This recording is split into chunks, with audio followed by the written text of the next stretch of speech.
साथियों नमस्कार, मैं एमपी कौशिक। हरियाणा के मुख्यमंत्री मनोहर लाल खट्टर साहब ने एक दावा किया है।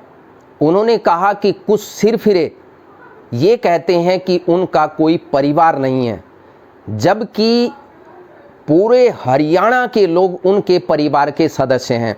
हमने मान लिया और मानना भी चाहिए, क्योंकि किसी भी प्रदेश का मुख्यमंत्री अगर पूरे इलाके को, पूरे प्रदेश को अपना परिवार मानता हो और दावा करता हो कि जितने भी लोग वहाँ के बासिंदे हैं वो उनके परिवार के सदस्य हैं, तो निश्चित तौर पर सभी परिवार के सदस्यों को एक सुरक्षा की भावना पैदा होती है कि हमारा मुख्यमंत्री हमारा अभिभावक है, हमारे परिवार का प्रधान है और उनको किसी भी प्रकार की किसी भी तरह से परेशानी नहीं आ सकती। लेकिन अब सवाल ये खड़ा होता है कि क्या आपने किसी ऐसे परिवार के मुखिया को देखा है जो अपने ही बहन बेटियों की या अपने परिवार की महिलाओं की बेइज्जती सहन करता हो?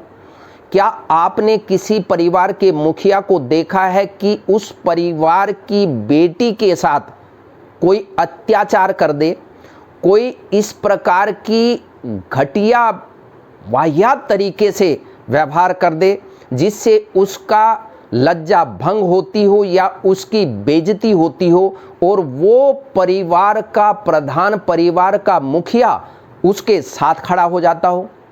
निश्चित तौर पर नहीं देखा होगा, क्योंकि कोई भी परिवार का मुखिया अपने परिवार की बहन बेटियों की बेइज्जती किसी भी सूरत में बर्दाश्त नहीं कर सकता।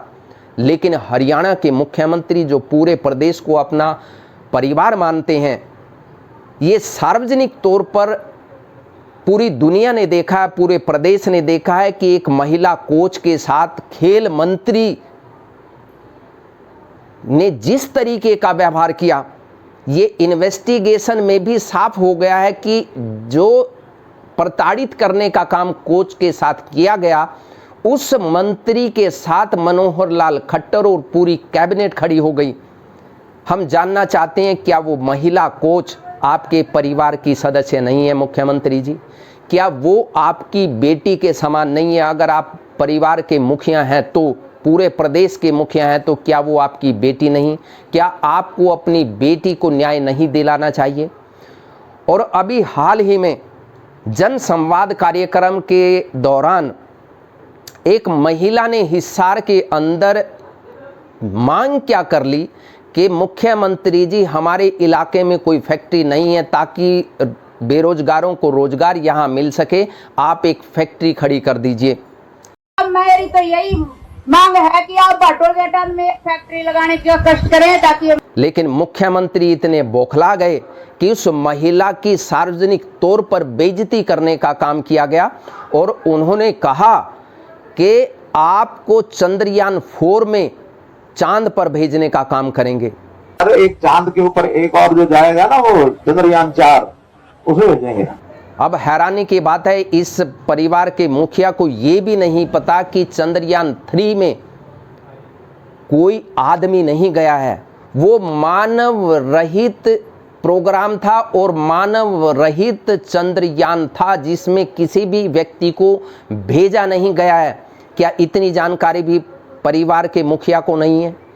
क्या परिवार के इस मुखिया को इतनी भी जानकारी नहीं है कि इस प्रकार किसी भी चंद्रयान या किसी भी आयोजन के साथ किसी भी व्यक्ति को, आम व्यक्ति को जोड़ा नहीं जा सकता? चंद्रयान 3 हो या आने वाले समय में चंद्रयान 4 हो, उसमें देश के वैज्ञानिकों के खून पसीना लगा हुआ है, उनका दिमाग लगा हुआ है। उसको इस तरीके से मजाक में टाला नहीं जा सकता और मजाक के तौर पर किसी भी महिला की बेइज्जती कोई भी परिवार का मुखिया सार्वजनिक तौर पर तो नहीं करता। और मुख्यमंत्री जी भिवानी में जब, यानी इकलौता मामला ये नहीं है, भिवानी के अंदर जब कुछ बेरोजगार लोगों ने ये कहा कि हमारे अपॉइंटमेंट लेटर आप दे दीजिए पुलिस के, तो उन्होंने कहा कि कोई व्यक्ति कोर्ट में चला गया और एक जज का दिमाग हिला हुआ है, उसको तो हम ठीक कर देंगे। वो एक जज है, उसके माथे में कुछ गड़बड़ है, तो ठीक करेंगे उसको। जब उस पर बवाल मचा तब परिवार के इस मुखिया ने अफसोस जाहिर किया, खेद प्रकट किया और कहा कि हम जुडिशियरी का सम्मान करते हैं। इससे पहले जन संवाद कार्यक्रम में एक महिला सरपंच ने मुख्यमंत्री के चरणों में अपनी चुन्नी, अपनी जो एक तरीके से जैसे आदमी की पगड़ी होती है उस तरीके से किसी भी महिला की चुन्नी होती है, उसको उनके कदमों में रखने का काम किया गया था। और वो भी केवल अपना कोई निजी काम नहीं करवाना चाहती थी, वो भी ये कह रही थी कि यहाँ पर एक कॉलेज का निर्माण या स्कूल का निर्माण किया जाए, क्योंकि इलाके की जितनी भी लड़कियां हैं यहाँ से कॉलेज बहुत दूर है, वहाँ स्थापित कर दिया जाए। लेकिन उनके साथ क्या हुआ, एक कार्यक्रम में, जन संवाद कार्यक्रम में मुख्यमंत्री महोदय से जब सवाल किया गया तो उन्होंने सार्वजनिक तौर पर ये कहा कि ये आदमी राजनीति कर रहा है, ये आम आदमी पार्टी का कार्यकर्ता लगता है, इसे मारो और उठाकर फेंक दो। ये राजनीति करने वाला है, आम आदमी पार्टी का कार्यकर्ता, इसको उठाकर पिटाई करो और बाहर भेजो।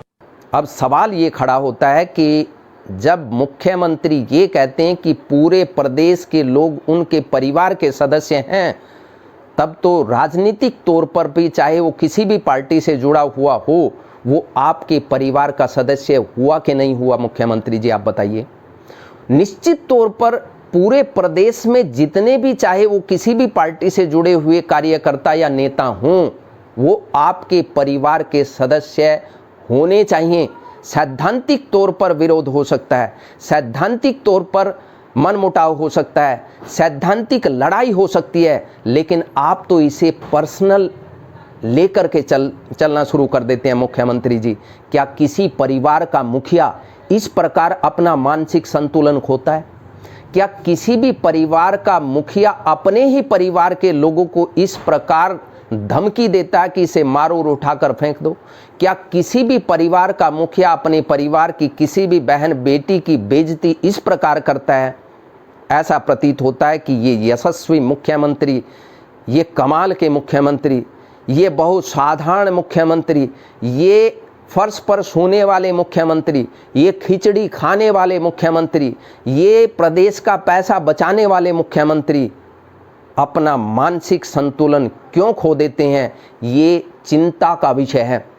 क्योंकि अगर किसी परिवार का मुखिया अपना मानसिक संतुलन रोजगार के ऊपर सवाल पूछने पर खो दे, भाईचारे के सवाल पर बिदक जाए, या किसी भी प्रकार की स्वास्थ्य सुविधाएं या शिक्षा से संबंधित कोई सवाल अगर खड़ा करता है, बेरोजगारी का सवाल खड़ा करता है, तो उसके खिलाफ अभद्र टिप्पणी करने से गुरेज ना करें, जुडिशियरी पर इस प्रकार की भद्दी टिप्पणी करें। निश्चित तौर पर ऐसे मुखिया को आत्मचिंतन की ज़रूरत है, ऐसे मुखिया को अपने आप के गिरेबान में झांकने की ज़रूरत है।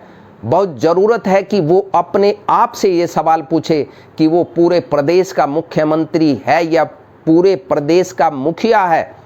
अगर वो केवल मुख्यमंत्री समझता है तो निश्चित तौर पर राजनीति आप अपने तरीके से करिए, लेकिन अगर आप प्रदेश को एक मुखिया के तौर पर देखते हैं, तब आपको न्याय करना चाहिए। एक परिवार के मुखिया की तरह आपको अपने परिवार के सभी लोगों को एक समान देखना चाहिए, और विशेष तौर पर उस परिवार की महिलाओं के सम्मान के लिए किसी भी हद तक गुजर जाने की ज़रूरत किसी भी मुखिया के लिए होती है, वो आपको करना चाहिए। हम सवाल खड़ा कर रहे हैं, सवाल पूछ रहे हैं, और इस प्रदेश की जनता की ओर से सवाल पूछ रहे हैं कि आपने महिला के साथ व्यवहार गलत होने की वजह से अपने खेल मंत्री को क्यों नहीं हटाया? आप उस महिला को दरकिनार करके आप अपने खेल मंत्री के साथ खड़े क्यों हो गए? क्या ये महिलाएं जिनके साथ आपने इस प्रकार का व्यवहार किया, उनको बेइज्जत करने का काम किया, आप इस प्रकार उन लोगों के साथ क्यों खड़े हो गए? आप प्रदेश के मुखिया हैं या परिवार के मुखिया हैं, आपको तय करना है, और प्रदेश की जनता को तय करना है कि आप किन को अपना मुखिया समझते हैं, किनको मुखिया बनाने का काम करते हैं। निश्चित तौर पर प्रदेश के मुखिया को चुनने की ज़रूरत, जो एक परिवार का मुखिया होता है, इस प्रकार ऐसे व्यक्ति को चुनने की ज़रूरत है जो महिलाओं के मान सम्मान की बात करे, जो महिलाओं के साथ साथ बेरोजगारी को दूर करने की बात करे। नवनिर्माण पार्टी सबसे अच्छे विकल्प के रूप में आपके सामने है। निश्चित तौर पर आप अगर नवनिर्माण पार्टी का साथ देंगे, महिलाओं के सम्मान के साथ साथ बेरोजगारी को खत्म करने का हम वादा करते हैं, क्योंकि हमारे पास एजेंडा है। हमारे पास वो एजेंडा है कि उसी पैसे से जो बेरोजगार युवा दर दर की ठोकरें खाते फिर रहे हैं, उनके लिए रोजगार सृजित करने का काम नवनिर्माण पार्टी करेगी। हम आपके मंगलमय जीवन की कामना करते हैं और आपसे प्रार्थना करते हैं कि आप चिंतन मंथन जरूर कीजिए कि आपने कैसा मुख्यमंत्री चुना है, या प्रदेश का प्रधान चुना है, या एक परिवार का मुखिया चुना है। बहुत बहुत धन्यवाद। नमस्कार। जय हिंद, जय भारत।